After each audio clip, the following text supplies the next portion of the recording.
Morning students, SDM science academy की online class में सब लोग का स्वागत है। प्यारे बच्चों, हम लोग पढ़ रहे थे त्रिकोणमितीय अनुपात और इसके अंतर्गत हम लोग कल सीख रहे थे कि कुछ विशिष्ट कोणों का त्रिकोणमितीय अनुपात का मान हम कैसे ज्ञात करेंगे। और जिसके अंतर्गत हम लोगों ने सीखा था 30 अंश, 45 अंश और 60 अंश का मान हम सारणी के मान से भी देखे थे। एक चार्ट बनाकर इसका मान हमने देखा था और इसको कैसे सिद्ध किया जाएगा एक त्रिभुज के माध्यम से हमने आपको बताया था। उम्मीद करते हैं आपको पिछला वीडियो समझ में आया होगा, मजा भी आया होगा। तो आइए इसी कड़ी में आगे आज इस वीडियो में हम लोग सीखते हैं 0 अंश और 90 अंश का मान कल छूट गया था, जिसको हम लोग देखते हैं।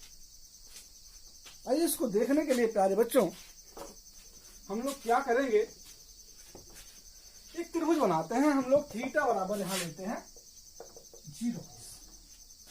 एक त्रिभुज बनाते हैं, आप लोगों के सामने समझने का प्रयास करिएगा प्यारे बच्चों। ये त्रिभुज है ए बी सी, जिनकी यूनिट है 1, मतलब ए सी भी 1 यूनिट और बी सी भी 1 यूनिट है। हम मान लेते हैं इनका मान कितना है, 1 यूनिट है और ए बी का मान भी कितना है, 1 यूनिट है। आइए थोड़ा सा हम विचार करते हैं कि अगर इस कोण का मान 0 होगा, यानी कि इस थीटा 0 की ओर जब अग्रसर होगा, 0 की तरफ बढ़ेगा, तो इस फिगर की क्या कंडीशन होगी। अगर इस फिगर की कंडीशन को आप समझ गए तो आपको इसमें कोई दिक्कत नहीं होगी। आइए अभी तो मान लेते हैं ये थीटा है। आइए एक फिगर और बनाते हैं।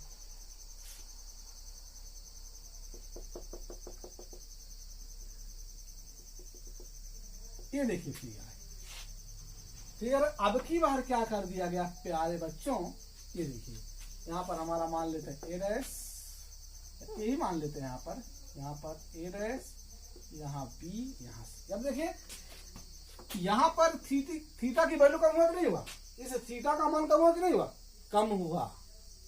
क्यों? क्योंकि ये भुजा जो कर्ण है वो यहाँ पर आ गया, यानी कि लंब इतना छोटा हो गया, लंब इतना अब छोटा हो गया। अब लंब केवल इतना बचा है।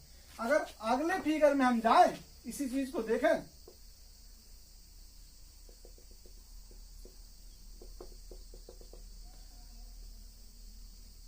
अब देखिए यहाँ पर ए डैश, बी और सी। अब क्या हुआ, अब इस कोण का मान और कम हो गया है। देखने में लग रहा होगा इस कोण का मान और कम हो गया है। तो इस फिगर से क्या पता चल रहा है मित्रों, इस फिगर से पता चल रहा है कि लगातार इस लंब का मान कम हो रहा है। लगातार इस लंब का मान क्या हो रहा है, कम हो रहा है। अगर ये 90 अंश है तो लंब ही बनेगा। तो इस फिगर से आपको पता चल रहा होगा कि अगर हम 0 की तरफ अग्रसर हो रहे हैं तो लगातार इस लंब का मान कम हो रहा है। और एक ऐसे कंडीशन में पहुंचते हैं, एक ऐसी स्थिति में यहां पहुंचते हैं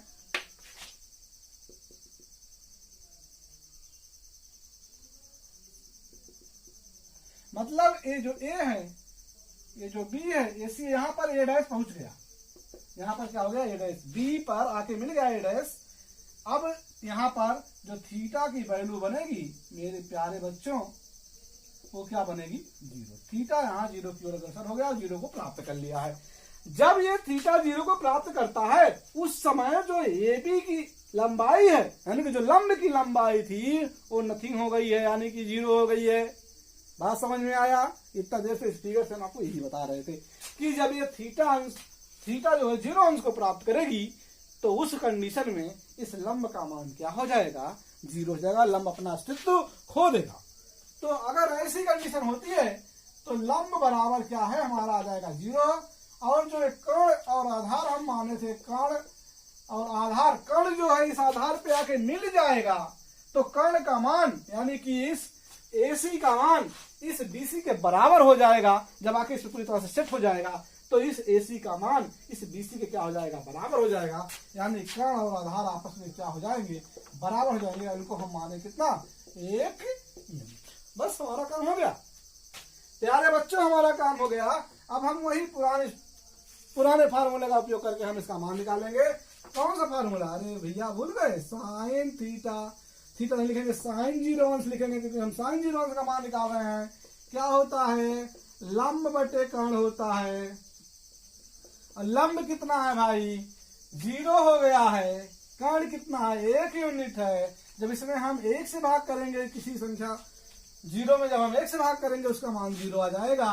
तो साइन 0 अंश का मान कितना आ जाएगा मेरे प्यारे बच्चों? 0 आ जाएगा।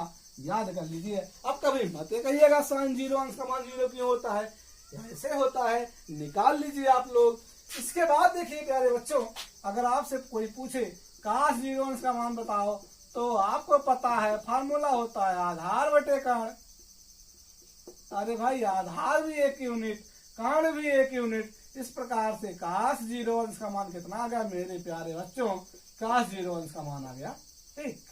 आपसे अगर कोई पूछे tan 0 अंश का मान बताओ, तो आपको पता है लंब बटे आधार होता है, और लंब कितना है? 0 है, आधार 1 है, भाग करेंगे उसका मान क्या आ जाएगा? 0 आ जाएगा। इस तरह से tan 0 अंश का मान क्या हो जाएगा? 0। अब इसी का उल्टा है, साइन का उल्टा कोसेक है, उसका मान बदल जाएगा। कास का सेक है और tan का काट है। ये आप लोग अपने आप पता कर लीजिएगा। अब आपको हम चलते हैं, यदि थीटा जो है 90 की ओर अग्रसर हो, यानी कि थीटा बराबर, समझ में आया मित्रों? आ गया समझ में? बहुत ही आसान है प्यारे बच्चों। केवल हमने क्या किया, इस लंब के मान को लगातार कम करते गए और थीटा का मान कम होता गया। एक ऐसा कंडीशन आया कि लंब जो है, लंब अपना अस्तित्व ही खो दिया, यानी कि लंब का मान 0 हो गया और कर्ण आके आधार पे मिल गया, और वही चीज यहाँ पर लिख दिया गया है। आपको वास्तव में समझ में आया होगा। आइए आपको ले चलते हैं आगे। आगे की कड़ी में आप देखिए,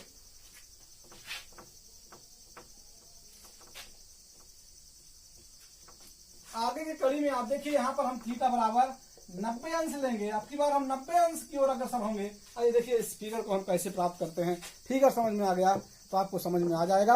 आप हमारे टीम के साथ जुड़े रहिए, हमारे साथ जुड़े रहिए, आपको वास्तव में आनंद आएगा पढ़ने में। देखिए एक फिगर बना रहे हैं प्यारे बच्चों, वही फिगर है, ज्यादा कुछ नहीं है। मान लेते हैं ए है, ये बी है। अब की बार क्या करते हैं, इस भुजा को छोटा करते हैं, बीसी को क्या करते हैं? छोटा करते हैं, और मान लेते हैं सभी की यूनिट कितना है? 1 है। कितना है? 1 यूनिट मान लेते हैं। और भुजा बीसी को यानी कि आधार को छोटा करते हैं। आइए देखिए, अगर आधार छोटा होता है तो कैसे फिगर यहां बनेगा? ये हमारा आधार है, मान ली छोटा होते होते यहां आ गया। अब अगर ये छोटा हो गया तो पहले तो इस तरह से बनता, छोटा नहीं होता तो ये मान लेते हैं 90 अंश है, थीटा है। अब की बार अगर आधार यहां मान ले, ये देखिए प्यारे बच्चों, आधार यहां मान लिया गया,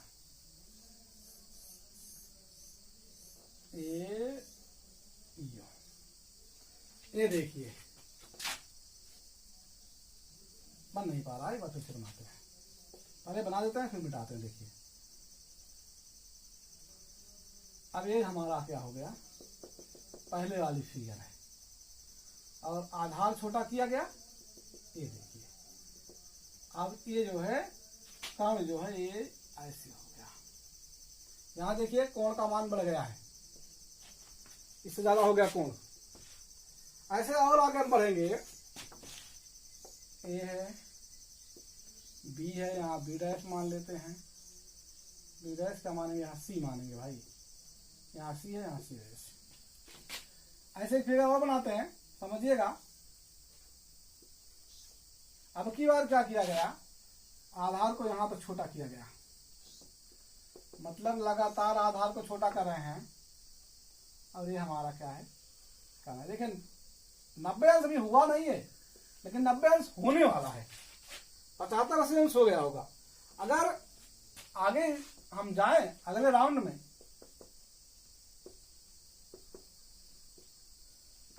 अगले राउंड में अगर जाएं और ये मान ले कि पूरी तरह से आधार हमारा अपना अस्तित्व खो दिया है, और ये जो है कर्ण है, कर्ण जो है इसी आधार पर ए बी सी और सी डैश जो है आके यहाँ पर मिल जाए तो आधार भी ऐसे आके मिल जाएगा, आधार नहीं कर्ण भी आके यहाँ पर इस लंब में मिल जाएगा और BC यानी कि जो आधार है वो अपना अस्तित्व लगातार खो रहा है और यहाँ पर पहुंचते पहुंचते 90 अंश हो जाएगा और ये अपना अस्तित्व क्या करेगा, खो देगा। और जैसे ही अपना अस्तित्व खोएगा यहाँ क्या कंडीशन है, आप क्या लिखेंगे, आप लिखेंगे आधार यानी कि आधार को क्या लिखेंगे, BC क्या हो गया प्यारे बच्चों, वो हो गया 0। आप फिगर से ही देख रहे हैं BC कैसे 0 हो रहा है, जब ये 90 अंश की ओर अग्रसर हो रहा है तो BC कैसे 0 हो रहा है, आप चित्र के माध्यम से देख रहे हैं। और क्या हो रहा है, ये होते होते और कौन सी घटना घट रही है, और घटना घट रही है, ये कर्ण है आके लंब पे सेट हो जा रहा है। इसका मतलब हुआ कर्ण और लंब आपस में क्या हो जा रहे हैं,